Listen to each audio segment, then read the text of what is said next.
రాయలసీమ నాటుకోడి పులుసు already pieces అన్నీ కడిగి పెట్టుకున్నాను. సో ఇది ఉడికించిన తర్వాత కొంచెం పసుపు ఉప్పు వేసి కొంచెం సపరేట్గా పెట్టుకున్న ఫ్రైకి.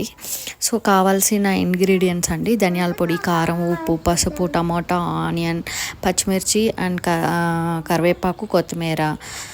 ఇక్కడ పోపుకేమో ఆయిల్, తర్వాత కొంచెం జీరా వేసుకున్న, చెక్క లవంగం వేసుకున్న, కరివేపాకు, ఆనియన్స్ వేసేసుకున్నాను చాప్ చేసుకున్నటి.